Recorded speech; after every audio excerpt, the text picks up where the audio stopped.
Youngster welfare society की ओर से करवाए जाने वाले वार्षिक प्रोग्राम के निमंत्रण कार्ड का उद्घाटन आज वृंदावन से पधारे स्वामी चैतन्यपुरी जी महाराज ने किया। इस दौरान यंगस्टर वेलफेयर सोसाइटी के पदाधिकारी भी उपस्थित थे। आइए हम आपको सुनाते हैं स्वामी चैतन्यपुरी जी महाराज ने यंगस्टर वेलफेयर सोसाइटी के बारे में क्या कुछ कहा। गुरुजी, आज आप यंगस्टर वेलफेयर सोसाइटी की तरफ से प्रोग्राम में इनके आए हुए कार्ड का जो इनॉग्रेशन कर रहे हैं, आप इसके बारे में क्या कहना चाहेंगे? देखिए, मैं सबसे पहले वेलफेयर यंग सोसाइटी के जितने जो प्रमुख हैं विज हमारा, जिनको मैं तो प्रेम से टिंकू ही बोलता हूं, लेकिन इनके जो प्रयास है वो लगातार लगभग कई वर्षों से 23 वर्ष के तो इनका एक रजिस्टर्ड के रूप में है, लेकिन ये लगभग कई वर्षों से ये लोग हनुमान जी के सुंदरकांड का पाठ करते हैं। और इस वर्ष जो कार्यक्रम हो रहा है तो इसे मुख्य आकर्षण का केंद्र ये है कि 156 किलो का भोग लगेगा, फिर पालकी निकलेगी और इसके साथ साथ में बहुत विशाल एक संध्या होती है जिसमें जितने भी चंडीगढ़ के हैं, आजू बाजू के सारे जो हनुमान जी के परम भक्त हैं और इनके साथ वाले लोग, बहुत जोरदार तरीके से भजन संध्या होती है। और जिसमें प्रमुख रूप से जो बड़े बड़े सिंगर को ये बुलाते हैं, पूरे संतों को भी पहले से भी बुलाते हैं। तो मैं इस परिवार को और साथ में हमारे नीतेश विज को मैं बहुत बहुत शुभकामनाएं देता हूँ। वो ऐसे ही इसी प्रकार के कार्य करते रहें। मैं चाहता हूँ जोरदार इनके लिए भी एक बार तालियां बजाएं आप लोग, क्योंकि ये बहुत बड़े कार्य हैं। सनातन धर्म की संस्कार संस्कृति के जागरण के लिए यदि कोई बालक आगे आ रहा है तो मैं गुजारिश करता हूँ इस चंडीगढ़ के जो सनातन धर्मियों से कि वो भी बढ़ चढ़कर इसमें हिस्सा लेंगे और उस हिंदू धर्म की जो पताका है, जो जिसके प्रमुख हमारे हनुमान जी महाराज है, उसकी ध्वजा फहराई जाए। मेरी बहुत बहुत शुभकामनाएं हैं। इसमें प्रमुख रूप से जो हमारे सिंगर आ रहे हैं, जैसे जो पहले मुकेश इनायत पहले से ही आते हैं, ये भी यहाँ पर सेवा दे रहे हैं। साथ में रोशन प्रिंस है, अंतरराष्ट्रीय गायक है, बहुत अच्छे गायक हैं। और इस प्रकार की सेवा यदि ये करेंगे इस प्रकार के हमारे सुंदरकांड में, तो ये भी बहुत बड़ी इनका भी सौभाग्य है। बहुत बहुत शुभकामनाएं। बिल्कुल स्वामी जी, ये भी प्रोग्राम जनवरी में होने जा रहा है और 13 जनवरी से महाकुंभ भी स्टार्ट होने जा रहा है।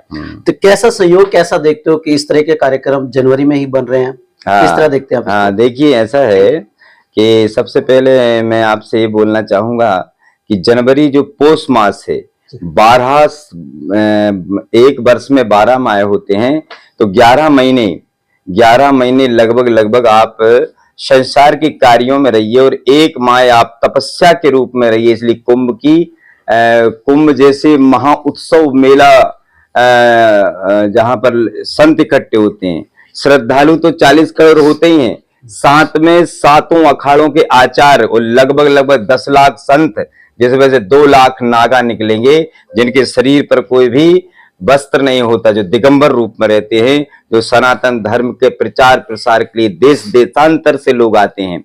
इसलिए कुंभ का जो आयोजन है, कुंभ का जो मेला है, वो संतों का मेला है, जहां पर संत अपनी संस्कृति को प्रचार प्रसार करने के लिए कथा वार्ता के साथ में भी हमारे जो नागाओं की अखाड़ों की स्थापना हुई थी, नागाओं का भजन करने के लिए, पाठ करने के लिए, पूजा करने के लिए नहीं हुई।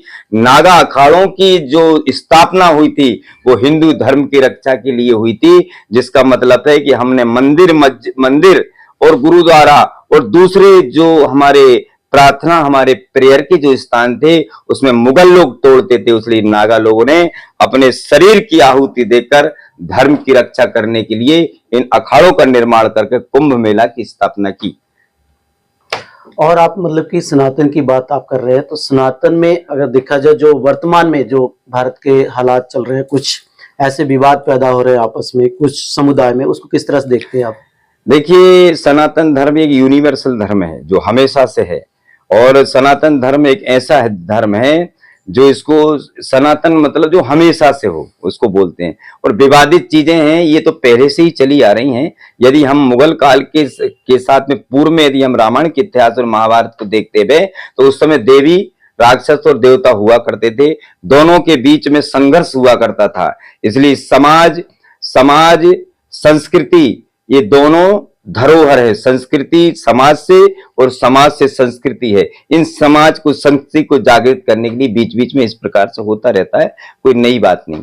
धीरेन्द्र शास्त्री जी ने एक अभियान चलाया हुआ है, उस पर आप सहमत हैं? आप किस तरह देखते हैं? यस, धीरेन्द्र, देखो ऐसा है कि आत्म तत्वम जो व्यक्ति जब अपने आप में परमात्मा का साक्षात्कार कर लेता है या कुछ उसको फीलिंग आती है, अनुभव आता है, तो वो अपनी चीजों को, अपनी धर्म को प्रचार प्रसार करना चाहता है। जैसे ये हुई, जैसे आपके साल में ये हो रहा है, आपका सामूहिक सुंदरकांड पाठ होता है, यहाँ पर आपका जो बीज पर जो सब आप लोग जितने भी जो हैं आपकी टीम करती है आपकी, ऐसे ही धीरेन्द्र जो शास्त्री है, धीरेन्द्र शास्त्री को परंपरागत से कोई चीज का आभास हुआ और वो हिंदू धर्म के लिए काम कर रहा है, तो उसको करना चाहिए। और इस प्रकार के नौजवान यदि 10-15 और आ जाएं तो हमको लगता है कि हिंदू धर्म की जो पहले से चीज है वो और भी सुरक्षित हो जाएगी। जय श्री राम। धन्यवाद स्वामी जी, धन्यवाद। 2 जनवरी को जैसे कि सारे सेवक यहाँ के हमारे प्रेमपुरी सत्संग मंडल चंडीगढ़ का है, इनकी बीज परिवार और सारे लोगों के द्वारा ही स्थापित है। गुरुदेव पहले आते थे।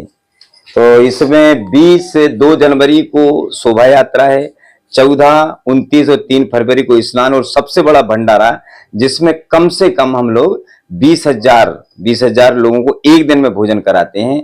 20 तारीख को 20 जनवरी को समष्टि है, जिसमें भारत की अनेक संस्थाएं, कम से कम 15 संस्थाएं हैं, वो उनके सहयोग से कार्य किया जाता है। इसमें प्रेमपुरी निरंजन आपका चंडीगढ़ हो गया, हरियाणा हो गया, पंजाब हो गया, दिल्ली हो गया, मध्य प्रदेश हो गया, बेंगलोर हो गया, छत्तीसगढ़ हो गया और अनेक देहरादून जैसी छोटी छोटी, फरीदाबाद, ऐसी अनेक प्रकार की संस्थाएं इसमें इन्वॉल्व रहती हैं, जिसमें आपकी यंग वेलफेयर सोसाइटी भी बहुत इसमें बढ़ चढ़कर हिस्सा लेती है और संतों की और बहुत सेवाएं करती है पुराने समय से। साथ में पॉलीथीन मुक्त हो, इसके लिए भी ये लोग अपना प्रयास कर रहे हैं। इसलिए मैं बहुत बहुत उन लोगों के लिए शुभकामना देता हूं और मैं प्रार्थना करता हूं कि मेरी जहां तक आवाज यदि चैनल के माध्यम से जा रही है तो भारत के जितने सेवक हैं उनके लिए बहुत बहुत शुभकामना और सब लोग उसमें जरूर पधारें आपके लिए। ओम नमो नारायण। धन्यवाद। भाई साहब, जो आपकी सोसाइटी का प्रोग्राम होने जा रहा है श्री सुंदरकांड का पाठ, वो कैसा है? क्या कुछ रूपरेखा होगी, कैसी तैयारी होगी, उस चीज के बारे में बताएंगे सर? जय श्री राम। सबसे पहले मैं आपको बताना चाहता हूं कि जो पाठ पिछले 22 साल थे 7 फेस में करवाया जा रहा था, इस बारी ज़्यादा संगत को मद्देनजर रखते हुए हमने ये पाठ की थोड़ी लोकेशन चेंज की है।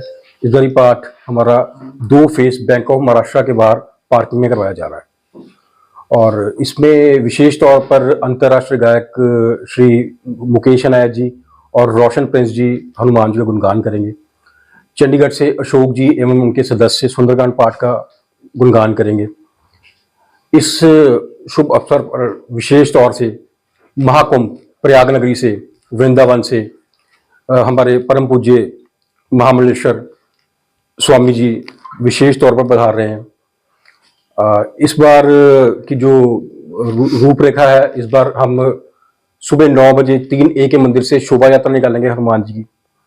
उसके बाद 1 बजे प्रोग्राम शुरू होगा। 1 बजे से लेके 3 बजे तक, पौने 3 बजे तक लगभग सुंदरकांड का पाठ चलेगा। 3 बजे से 4:30 बजे तक मुकेश अनायत जी गाएंगे।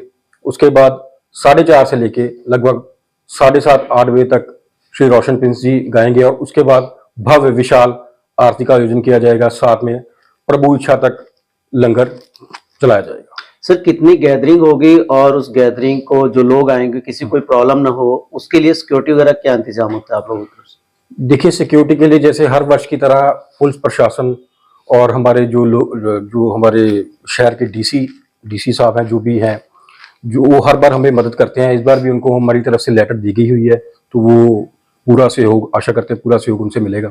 फायर ब्रिगेड वगैरह, एम्बुलेंसेज वगैरह, सारा अरेंजमेंट्स हमारी सोसाइटी उस समय करवा के रखती है। इतना बड़ा प्रोग्राम करवाने के लिए आपके साथ जो आपकी टीम खड़ी है, इसका कितना सहयोग होता है, या जो और भी साथी जो नहीं इस टाइम कैमरे के सामने है, कितना मतलब उनका सहयोग होता है इस चीज में? देखिए, हमारी सोसाइटी पिछले 23 वर्ष से चल रही है और मैं आपको बताना चाहता हूँ जी, यहाँ पे जितना भी खर्च होता है वो हमारी सोसाइटी, किसी से हम कुछ लेते नहीं है। अपनी सोसाइटी मिलकर ही, जितना चाहे 100 लगे, चाहे लाख लगे, चाहे 10 लाख लगे, जो भी खर्चा होता है वो हमारी सोसाइटी खुद अपने ही मिल बांट कर हम करते हैं। जो चैनल को देख रहे हैं दर्शक, उनको क्या संदेश देना चाहोगे, क्या कहना चाहोगे आप? मैं अपनी सोसाइटी की तरफ से, जो प्रभु प्रेमी हैं, जो हनुमान जी के भक्त हैं, सनातन धर्म को मारने वाले हैं, मैं उनसे अनुरोध करता हूं कि समय से 15 मिनट पूर्व पहुंचें और भगवान का गुणगान करें। धन्यवाद सर।